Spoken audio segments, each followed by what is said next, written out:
Merry Christmas! What's going on, people? Yep, welcome back to FPL of the Day. I am Jay London, and in this video we are looking ahead to game week 19 after the crazy thing that we're calling game week 18, which was hardly a game week. 4 games. Shout out to you if you managed to survive that and get over, like, I don't know, 50 points and you didn't take a whole heap of hits. I'll be looking at my team, looking back, showing you guys what happened, and more importantly, looking ahead to game week 19 for the Christmas game week. Oh yes, we're going to have a look at some of the players, talk about some of the double game weeks that are coming up as well, and discussing some of the guys that potentially could be scoring the most points for that game week and going forward throughout the rest of like the Boxing Day and New Year's period, so long as games don't get called off, all of that. We'll go into it. Before we go any further, please do what I always ask you to do and subscribe. Yep, still a brand new YouTube channel, still a brand new YouTube page. I need all the help that we can get to climb up the ranks, and I'm trying to get to 200 subscribers before 2022. So if you can help and you do enjoy the content, please do that. And then let's dive straight in. The game week selection for game week 19. Boff!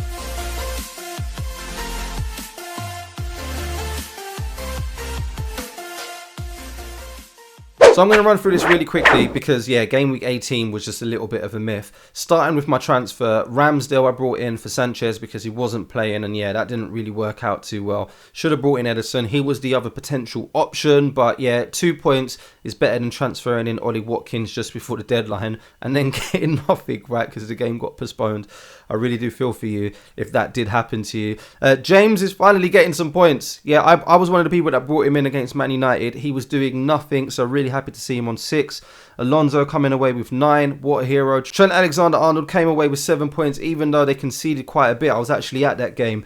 And yeah, seeing him assist and seeing him in the flesh. He's a dangerous guy. There's no chance that he's moving in any FPL plans anytime soon. Ben White was the idiot that gave away the penalty to cost Arsenal's clean sheet. And the hero, of course, of game week 18 that everybody was talking about, scored the same number of points. 18 points from Cancelo. He was actually my vice captain. So after that, I was hoping that Salah was maybe out of the team, out of the squad, and didn't play last game week. But of course he did. He blanked. Bernardo Silva didn't do much. Blank again. Rafinha was the one that scored the penalty, so 7 points from him. And Jota, we always knew was going to score. I had no strikers for game week 18. So we did come away with a total of 64 points, which isn't too bad considering just how much of a nightmare that game week was. But yeah, as I say, we're going to park that now and start looking ahead to the games over Christmas and Boxing Day and New Year's. And apparently the Premier League is going to go ahead with all of them. So yeah, let's have a look straight up at game week 19.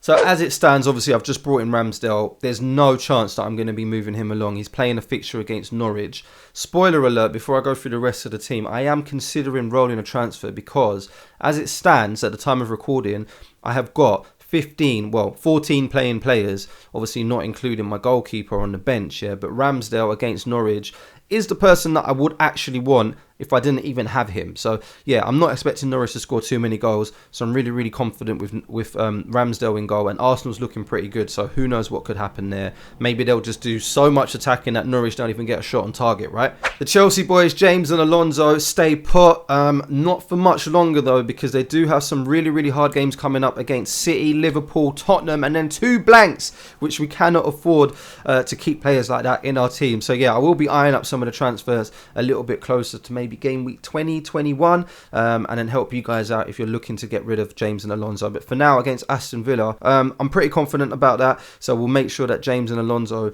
is staying in the team, and hopefully they can keep a clean sheet and maybe get an assist or something like that. Who knows? Alexander-Arnold, of course, has been a king for the last few game weeks since we brought him in. I had him at the start of the season, brought him back, and he's been doing well ever since. 100% not moving. Players like him, Cancelo, are the 2 defenders that are probably the most essential in defence right now. So of course, even though Cancelo is playing Leicester, yeah, he's staying put. And Man City can do whatever they want to anyone at the moment. They're just playing so well, scoring 11 goals in the last 2 games. Leicester's defence isn't the greatest as well. So yeah, hopefully Cancelo can keep a clean sheet there, maybe get another goal, maybe get another assist. Who knows? What a goal from Cancelo, by the way. Absolute stunner. Ben White's there for now, again, because I'm really confident with that Norwich clean sheet. But he could be the person to make way as you see the rest of the team, because my bench is looking pretty strong as well. Currently, if everybody is playing, I've got a little bit of a dilemma, which again is probably one of the reasons why I might roll. But yeah, as I say, we'll get to that in just a bit. Gallagher I only brought in last game week, or the game week before the postponed match. So hopefully, this is his second game playing for ABCDEFC. Hopefully he can get some points against Tottenham. If not, I'm considering moving him along for someone like a Phil Foden, or trying to gather some funds and then move him up to a Son. But yeah, we'll see how he gets along. At the moment, he's playing, but again, he could be switched for someone on the bench, which we'll come to in just a sec. Bernardo Silva is a little bit of a tough one. Obviously, he blanked the last couple of games.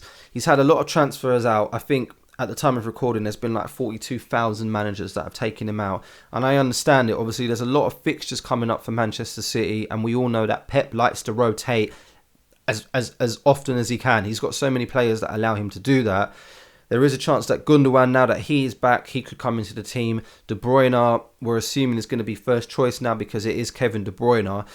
So yeah, that does leave Bernardo under a little bit of threat. And yeah, watching the game with Kevin De Bruyne back in the team, Bernardo does tend to be sitting a little bit deeper. So it is a little bit of a dilemma. He, again, is a person that I could upgrade or just do a straight switch and do a luxury transfer to someone like a Foden. But then even that, do we know that Foden's going to be playing? Reports are saying that Foden and Grealish missed the last game because they was out partying, and we know that Pep doesn't like that sort of stuff. Pep kept Walker out the team after getting a red card, and we ain't seen him since. So who knows if Foden is actually going to start. So I don't know if it's worth risking that transfer on a player that could potentially be 50-50. Hopefully I don't live to regret that. But yeah, we'll see about it. Mohamed Salah is obviously in there. No surprise. He's going to be the captain of the week. Leeds are leaking goals like nobody's business at the moment. And I wouldn't be surprised if Salah came away with a hat-trick. If you don't have Salah, then just turn this off. Stop watching the video. You're not serious about FPL. Just call it a day.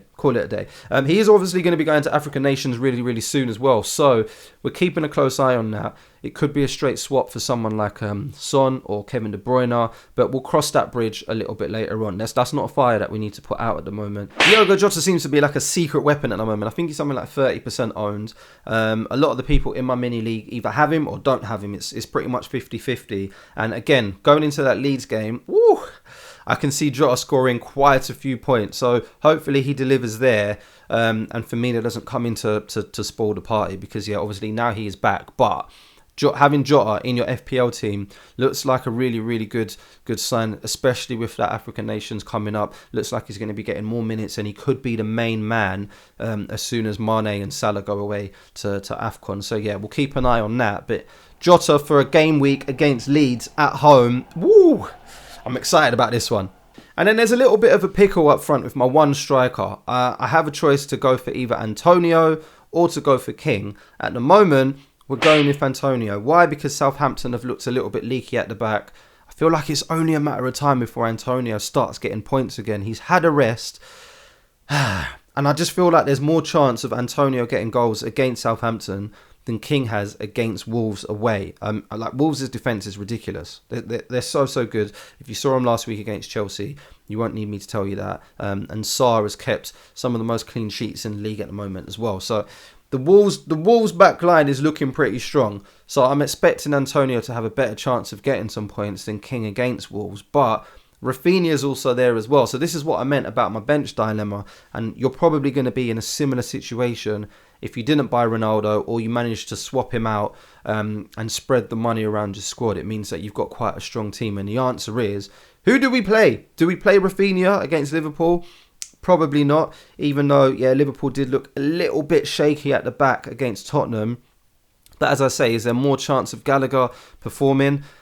I don't know. It's something that I'm going to decide maybe towards the end of the deadline. But as it stands, if no games are cancelled, this is going to be my team. This is going to be my lineup for game week 19. So with that in mind, I am thinking of actually just rolling a transfer, because it is going to be really, really handy going into the following game week and all of these double game weeks that are looking like they're going to be coming up really, really soon.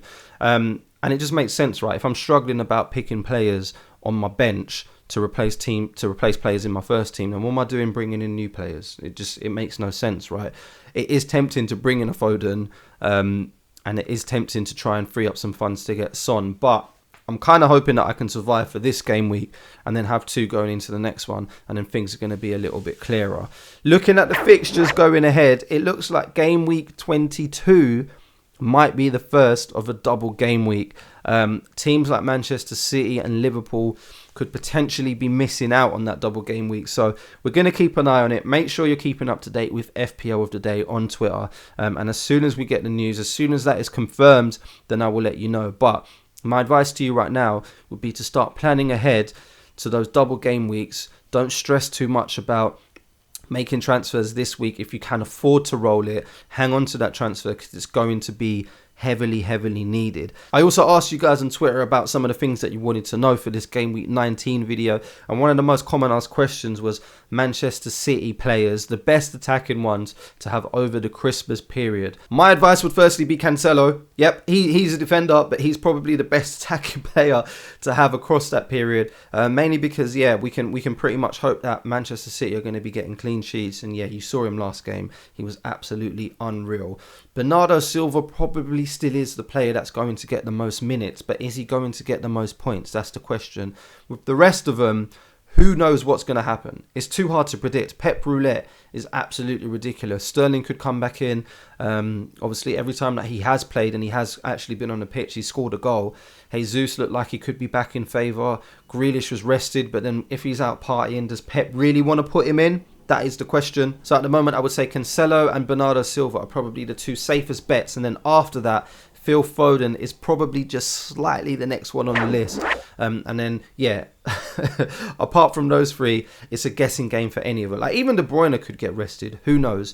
There are plans to bring in maybe Diaz for James or Alonso going forward when we need to take out one of those Chelsea players as well. But let's wait until the double fixtures come around before we start making any drastic moves. So there we have it. That is the team selection for game week 19. Let me know what you're doing this week. Are you rolling transfer? Are you trying to save yourself for the double game weeks that are fastly approaching?